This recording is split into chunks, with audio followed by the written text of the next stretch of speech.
అనగనగా అది రామాపురం అనే గ్రామం. ఆ గ్రామంలో గుణశేఖరుడు అనే ఒక ధనవంతుడు ఉండేవాడు. అతడు తన పెద్దలు సంపాదించిన ఆస్తిని అనుభవిస్తూ గ్రంథపట్టణంతో కాలయాపన చేస్తూ ఉన్న ఊర్లోనే సుఖంగా బ్రతుకుతూ ఉండేవాడు. ఇది ఇలా ఉండగా ఒకనాడు అతని ఇంటికి ముగ్గురు బంధువులు వస్తారు.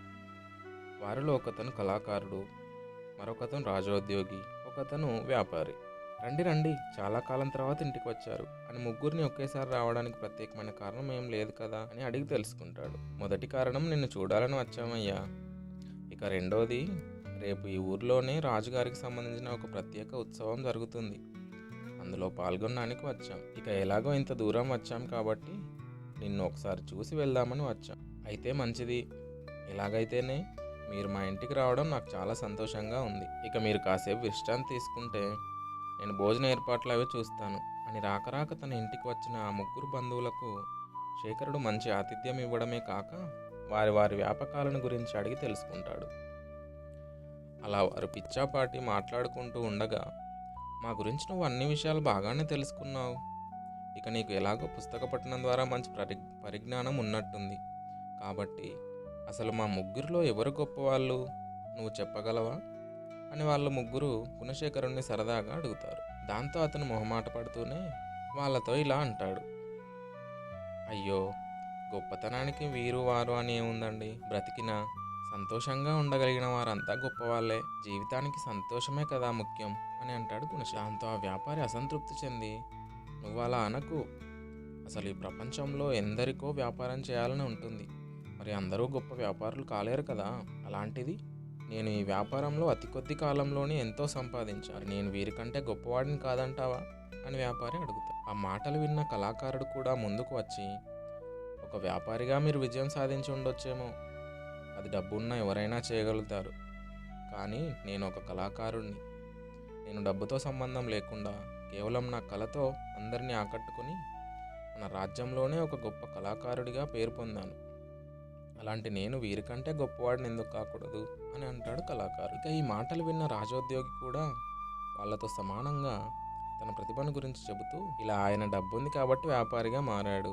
నీకు కళ ఉంది కాబట్టి కళాకారుడిగా అయ్యావు, ఇక నేను ఈ మారుమూల ప్రాంతంలో పుట్టి ఎటువంటి డబ్బు కళ లేకున్నా కేవలం నా తెలివితేటలతోనే రాజుగారి ఆస్థానంలో ఉద్యోగం సంపాదించాను, కాబట్టి వీరిద్దరికంటే నేనే గొప్పవాడిని నా ఉద్దేశం, నువ్వేమంటావో చెప్పు అని రాజోద్యోగి కూడా తన ప్రత్యేకతను గురించి చెప్పుకుంటాడు. ఇక వాళ్ళందరి మాటలు విన్న శేఖరుడు ఒక నవ్వు నవ్వి దాంతో వాళ్ళు ఇలా అడుగుతారు, ఏమిటి, మేమంతా మా ప్రత్యేకతల గురించి చెప్తుంటే నీకు నవ్వు ఎందుకు వస్తుంది, మీరు చెప్పింది వింటే నాకు నవ్వు కాక మరి ఏమొస్తుంది చెప్పండి, ఆ మాటకు వస్తే మీలో అసలు గొప్పతనమే లేదు, ఎందుకంటే నేను మీ ముగ్గురు చేసే పనులను చేసి మీకంటే గొప్ప పేరు తెచ్చుకోగలను, కాకపోతే అది నాకు ఇష్టం లేదు, అంతే.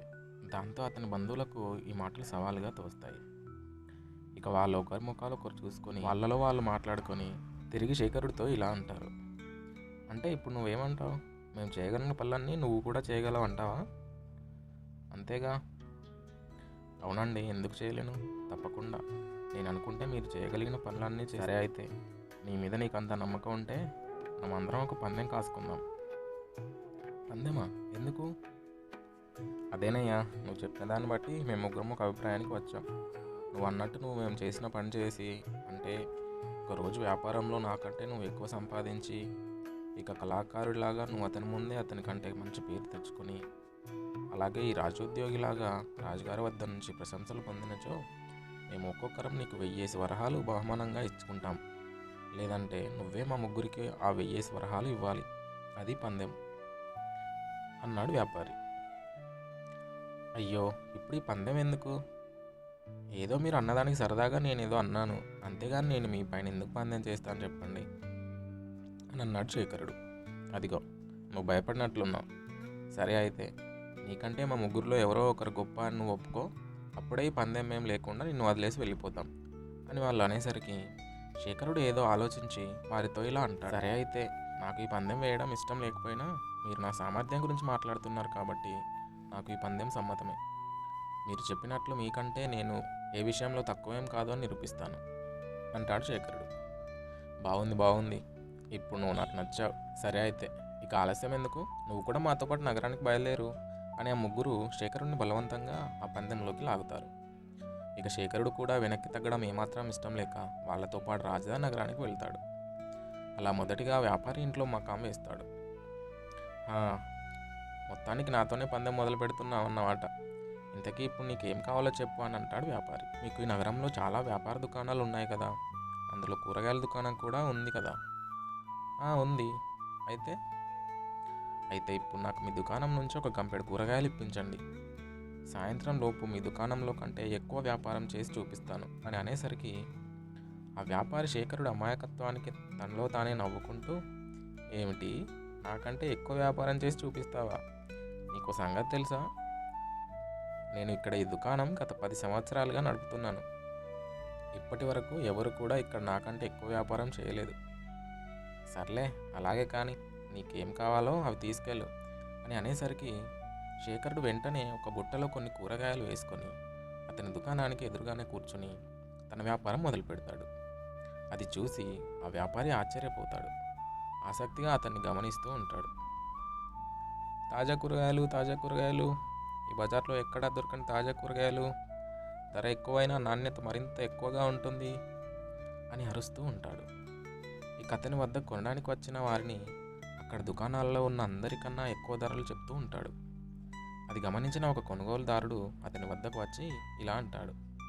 "అదేమిటో, ఇక్కడ ఉన్నవారు తక్కువ ధరకు అమ్ముతూ ఉంటే నువ్వు మాత్రం ఎందుకు ఇతరుల కన్నా ఎక్కువ ధర చెబుతున్నావు?" అని అడిగేసరికి శేఖరుడు ఇలా అంటాడు. "మీకు తెలియందే ఉందండి. ఏ వస్తువుకైనా నాణ్యతను బట్టి ధర ఉంటుంది. ఇతరులు అమ్మేసరికే నేను అమ్మితే నేను ఎందుకు హెచ్చు ధర చెప్తాను చెప్పండి? నా సరుకు అందరూ కొనేది కాదులేండి.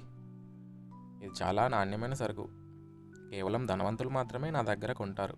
ధరలు చూసి కొనే పేదవారు కాదు" అని అనేసరికి ఆ మాటలు ఆ కొనుగోలుదారుపై తీవ్ర ప్రభావం చూపి ఇప్పుడు అక్కడ కూరలు కొనకపోతే తన ప్రతిష్టకు దెబ్బ అని భావించి వెంటనే అతను చెప్పిన ధరకు డబ్బులు చెల్లించి కూరగాయలు కొంటాడు.